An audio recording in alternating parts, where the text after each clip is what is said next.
Hey guys, welcome to success Dilip. मैं दिलीप कुमार, स्वागत है आपका इस वीडियो में। तो दोस्तों, एक बेहतरीन वैकेंसीज लेकर आ गया हूं आप सभी आईटीआई डिप्लोमा और डिग्री स्टूडेंट के लिए, यानी कि बीटेक स्टूडेंट के लिए। गाइस, टाटा स्टील की तरफ से बम्पर वैकेंसी निकाली गई है।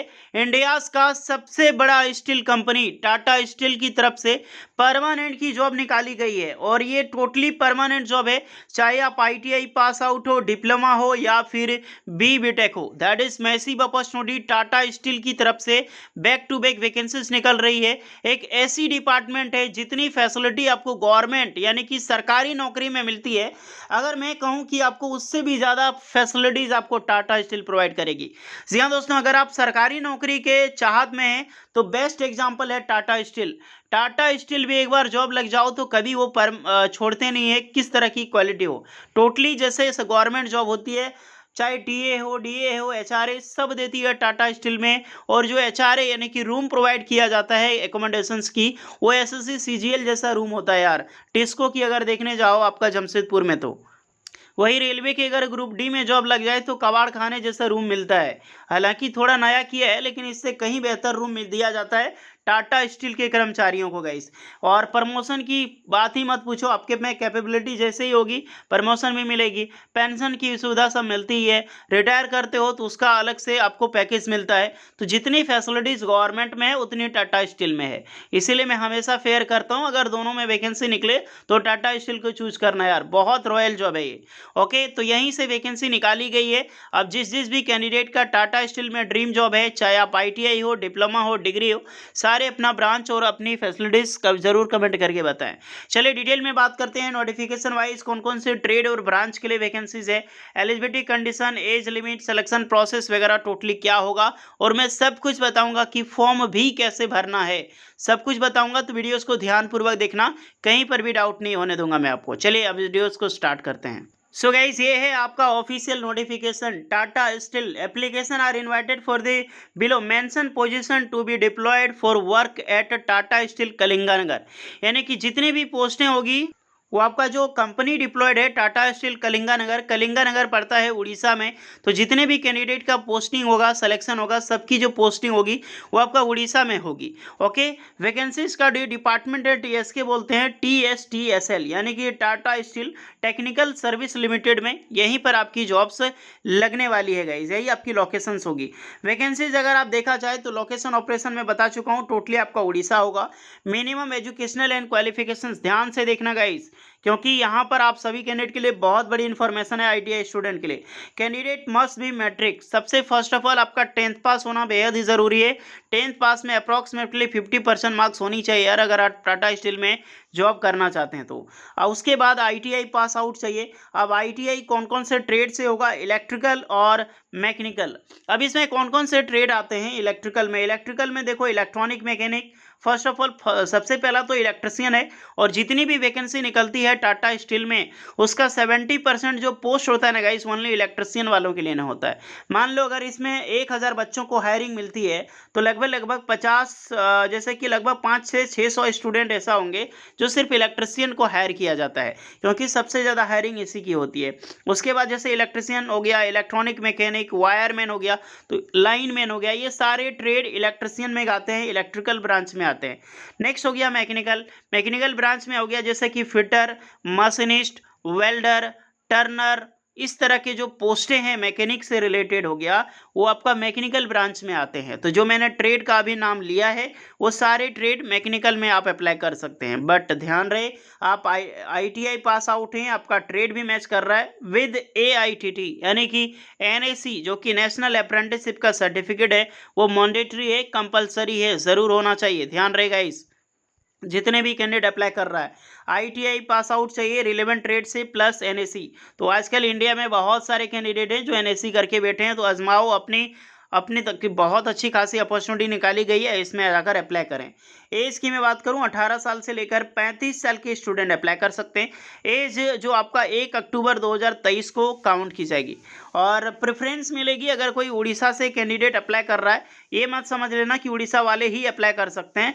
उड़ीसा से अगर कोई स्टूडेंट अप्लाई कर रहा है तो उसको प्रेफरेंस मिलेगी। प्रेफरेंस मतलब प्रायिकता। मैं झारखंड से हूँ दिलीप कुमार, कोई मान लीजिए राहुल कुमार जो है वो आपका जो है उड़ीसा से है, दोनों पासिंग मार्क्स में जैसे कि 80% ये भी मार्क्स लाता है, 80% मेरा भी है, तो इनका सबसे पहले सिलेक्शन होगा उड़ीसा वाले का, क्योंकि वही है आपका प्रेफरेंस, इसी को बोला जाता है। ओके, और जानते हो टाटा स्टील में परमानेंट जॉब पाने के लिए मैंडेटरी 3 वर्किंग एक्सपीरियंस होती है, चाहे आप किसी भी प्लांट में कर चुके हो। इसीलिए मैं बोलता हूँ ना, कहीं पर कॉन्ट्रैक्ट तौर पे भी वैकेंसी निकले किसी भी प्लांट में कहीं पर भी, तो कर लो, एक्सपीरियंस लो। आजकल इंडिया में फ्रेशर जॉब्स मिलना बहुत मुश्किल है। अगर आपके पास एक्सपीरियंस है, जितनी स्किल्स होगी उतनी अच्छी खासी जॉब्स अपॉर्चुनिटी होगी। विदाउट एनी स्किल सिर्फ देखने से बोलोगे नौकरी मिल जाएगी, तो आजकल इंडिया में कहीं पर भी नहीं मिलने वाली है और फ्यूचर में होगी भी नहीं यार। सैलरी अगर आप देखना चाहें सैलरी कितनी मिलने वाली है, तो सैलरी आपकी 2.5 लाख से लेकर 2,75,000 LPA का होगा, और अप्रॉक्सीमेटली मान के चलो तो स्टार्टिंग जो सैलरी आपकी होगी, जितने भी ITI स्टूडेंट हैं, लगभग 22,000 स्टार्टिंग सैलरी होती है, 20-22,000 होती है, और ये बढ़ते बढ़ते आपका 3% इंक्रीजमेंट के साथ, जैसे कि 4 साल आपके पास जैसे ही कंप्लीटेड हो जाएंगे, उसके बाद प्रमोशन भी मिलती है 4 साल के बाद, और इसका डबल सैलरी यानी कि लगभग 44,000 तक सैलरी आपको 4 साल के बाद इंक्रीजमेंट देखने को मिलेगी। बहुत सारा सुविधा मिलता है। आप एलिजिबल हैं, इंटरेस्टेड है, तो ये मौका मत जाने देना। इसकी फॉर्म कैसे भरनी है सब कुछ मैं बताऊंगा। इसकी डेट हालांकि कम थी, बट अभी भी ऑनलाइन फॉर्म हो रहे हैं, तो डेट एक्सटेंड हो चुकी है, आप अप्लाई कर सकते हैं। ओके, याद रखना, मैं फिर से बोल रहा हूँ, इसकी डेट एक्सटेंड हो चुकी है, आप आराम से अप्लाई कर सकते हैं। चलिए मैं फॉर्म थोड़ा बता देता हूँ, फिर डिप्लोमा वालों के लिए तरफ चलता हूँ। सो गाइस, ये फॉर्म का लिंक है, आप देख सकते हैं, ये फॉर्म का लिंक आपको डायरेक्टली डिस्क्रिप्शन में मिल जाएगी। अब इसमें बता रहा हूँ कि कौन कौन से कैंडिडेट अप्लाई कर सकते हैं, अप्लाई करने के लिए कौन कौन से कैंडिडेट एलिजिबल हैं। और सेम आप नोटिफिकेशन में भी देखा होगा कि 6 अक्टूबर को नोटिफिकेशन भी पब्लिश की गई थी, और ये फॉर्म का लिंक भी आपका 6 अक्टूबर है। ओके, तो यहाँ पे फर्स्ट ऑफ ऑल अपना email ID, name, father's name, DOB, gender, और mobile number, permanent address, pin code, जो भी आपका पेन नंबर है, पिन कोड है, उसके बाद अपना स्टेट सेलेक्ट कर ले, आप किस स्टेट से बिलोंग करते हैं, मैं सब कुछ बताऊंगा। जैसे कि मैं झारखंड से हूँ, तो झारखंड वाले अप्लाई कर सकते हैं, नहीं कि देख लो बढ़िया से। डोमिसाइल स्टेट जो कि आपका कंपलसरी नहीं है, देख लो बढ़िया से। डोमिसाइल स्टेट आपका जो भी है, जैसे कि उड़ीसा कंपलसरी नहीं है, जैसे मैं झारखंड से हूँ, तो आराम से ये झारखंड ले रहा है, ताकि आप बोलो नहीं कि ओनली उड़ीसा वाले अप्लाई कर सकते हैं। देखो आराम से ले लिया है। अपना यहाँ पे डोमिसाइल जो सर्टिफिकेट है वो अपलोड करोगे, और ट्रेड आपका देख लो ध्यान से। ITI इलेक्ट्रिकल में अगर आप आते हैं तो इलेक्ट्रिकल भरें, ITI मैकेनिकल में आते हैं तो मैकेनिकल भरें। उसके बाद आ जाता है डिप्लोमा में, अगर आप फिटर आते हैं, जैसे कि फिटर भी होता है, मैकेनिकल इलेक्ट्रिकल, आप इसमें भी भर सकते हैं। फिर BTech वालों के लिए इलेक्ट्रिकल मैकेनिकल, उसके लिए भी वैकेंसीज है। तो सारे ब्रांच के लिए यहाँ पे रिक्रूटमेंट निकाली गई है, आप उसको फिल करें। Percentage of ITI, percentage of diploma, AITT किए हो, सर्टिफिकेट है, येस नो। अगर आप यहाँ पे नो करते हैं तो मार्क्सिंग में आपका प्रॉब्लम्स होगा, बट यहाँ पे ऐसे ही करना। लेकिन यहाँ पे कंपलसरी नहीं लग रहा है फॉर्म भरना। अगर मैं शुरू कर रहा हूँ तो NSC यानी कि अप्रेंटिसशिप कंपलसरी दिखा नहीं रहा है कहीं, क्योंकि यहाँ पर परसेंटेज के मारे स्टार दिया हुआ होना चाहिए, बट ये चीज़ें नहीं है। आधार नंबर फिल करें, क्वालिफिकेशंस वगैरह फिल करें, और आपकी जो ईमेल ID ध्यान रखना, इसमें आपका जो रिज्यूम होगा ना, CV, यही ज़्यादा मायने रखता है। तो अपना CV यहाँ पे स्ट्रॉन्ग CV अपलोड करें, उसके बाद ही सबमिट करें। ओके गाइस, तो ये रही आपकी ITI स्टूडेंट, डिप्लोमा स्टूडेंट की कैसे अप्लाई करना है।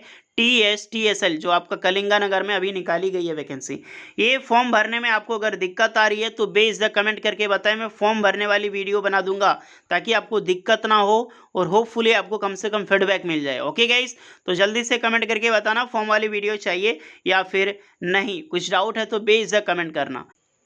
ओके, तो इसमें सभी अप्लाई कर सकते हैं। BTech वाले कमेंट मत करना कि हमारे लिए रिक्रूटमेंट नहीं है, आप आराम से अप्लाई कर सकते हैं। आपके लिए भी फ्रेश वैकेंसी निकाली गई है, चाहे आप डिप्लोमा पास आउट हैं, आप भी अप्लाई कर सकते हैं यहाँ पे। क्योंकि इसकी जो नोटिफिकेशन है ना कलिंगानगर की, उसकी नोटिफिकेशन बहुत ही रेयर केस में ही मिलता है, बट यहाँ पे आप सबके लिए ओपनिंग रिक्रूटमेंट है, आप जाओ जाकर अप्लाई करो। आपके लिए कोई भी डाउट यहाँ पे नहीं होनी चाहिए। ओके, डिप्लोमा डिग्री, क्योंकि काफ़ी समझदार होते हैं, होपफुली आप समझ सकते हो। कुछ डाउट है तो बेझिझक कमेंट करके बताना यार। चलिए मिलते हैं नेक्स्ट वीडियो में। बहुत अच्छी खासी आप सबके लिए अपडेट लेकर आया था। वीडियो अगर यूजफुल लगी हो, लाइक शेयर एंड सब्सक्राइब जरूर कर लेना। चलिए मिलते हैं, जय हिंद।